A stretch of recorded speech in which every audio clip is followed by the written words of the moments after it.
Non, je crois que j'y arriverai pas. C'est pas possible. Non, je crois que non, mais c'est complètement ridicule parce que à y repenser, c'est infaisable. J'y arriverai pas. Et ça, c'est le soir.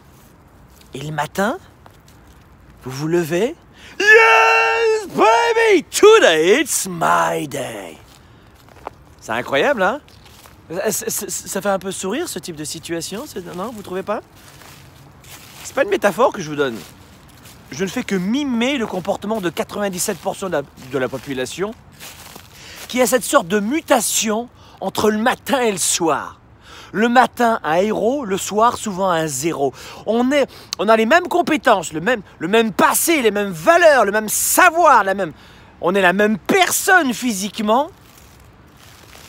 Et étonnamment, il y a une sorte de mutation qui se fait entre le Dr Jekyll et Mr Hyde. Et on ne croit plus en soi le soir, alors que le matin, on y croyait vraiment.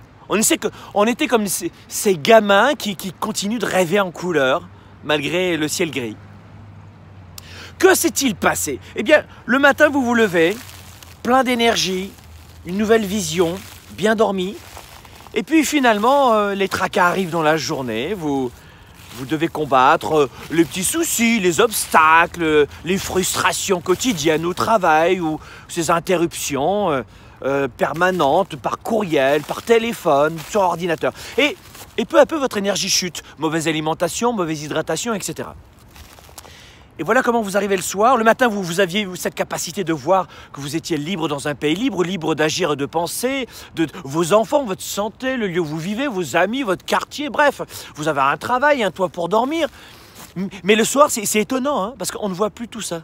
C'est terminé, le soir, on ne voit plus rien. Non, non, le soir, c'est fichu. Le soir, plus rien n'existe. Alors, pas tous les soirs, mais on était héros le matin et on devient zéro le soir. Rappelez-vous ceci, vous êtes la même personne. Et plus les gens sont intelligents, rationnels, diplômés d'Harvard et des grandes écoles de commerce. Oh, quelle futilité le développement du leadership. C'est vraiment pour les gens qui sont pas bien finis. Hein. Et ces mêmes personnes-là, étonnamment, plus elles sont intelligentes, et plus elles vont devenir irrationnelles dans cette tendance à vouloir être rationnelles. Elles sont irrationnelles. Même si elles sont très cognitives dans la tête.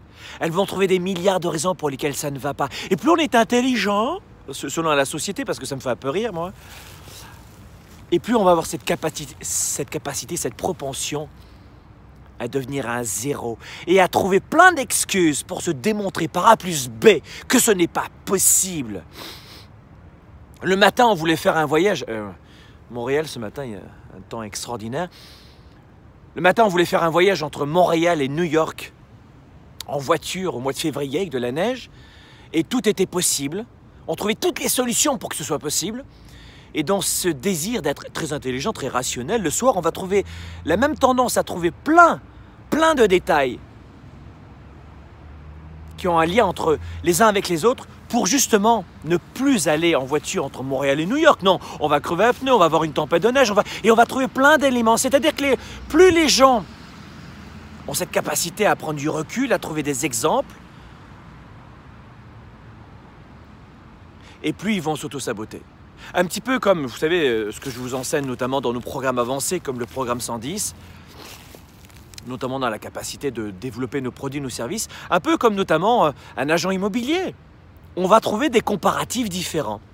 Vous voulez vendre votre maison, vous allez prendre dans votre quartier les maisons qui se sont vendues les plus chères et présenter, c'est la vérité, présenter ces comparatifs à votre acheteur en disant « Regardez, la maison A, B et C s'est vendue très cher ». Et à l'opposé, vous allez vouloir acheter une maison et vous allez dire au vendeur « Hey, regarde, et vous allez prendre les maisons qui sont vendues les moins chères. La maison D, C et F, regarde, elles se sont vendues moins chères, c'est la réalité aussi. » En fait, notre cerveau va sélectionner une sorte d'une brochette d'informations pour venir corroborer notre état d'esprit. Vous êtes la même personne du matin au soir. Vous êtes la même personne, aussi brillante, intelligente, même si la société vous renvoie une mauvaise image de vous-même. J'ai lu encore un sondage Sophrens TNS pour Psychologie Magazine que 30%, rien qu'en France, hein, pas ici au Québec, mais 30% des Français sont frustrés, se sentent en dessous de la moyenne, tout simplement parce qu'ils n'ont pas les bons diplômes. What? Are you killing me? Are you sure you're killing me? Come on, my friend. Qu'est-ce que c'est cette société qui rabaisse les gens? Écoutez, le développement du leadership, c'est complètement stupide. Hein, c'est pour les gens un peu... Come on, my friend. Héros le matin, zéro le soir. Je suis navré de vous le dire. Peut-être que je vais vous paraître irrationnel, mais ça n'a aucun sens. Vous êtes la même personne, les mêmes valeurs, les mêmes dispositions, le même passé, la même expertise, la même expérience. Vous êtes la même personne. Vous n'êtes pas obligé de croire toutes vos pensées. J'ai lu dans un livre à 2,50 $ qu'il fallait s'empêcher de penser. Ben, c'est-à-dire que c'est pas possible de s'empêcher de penser, chérie. C'est pas possible. En revanche, l'astuce peut-être, pour ne plus passer de cet état de héros à zéro, c'est de ne plus croire toujours toutes vos fucking de pensées.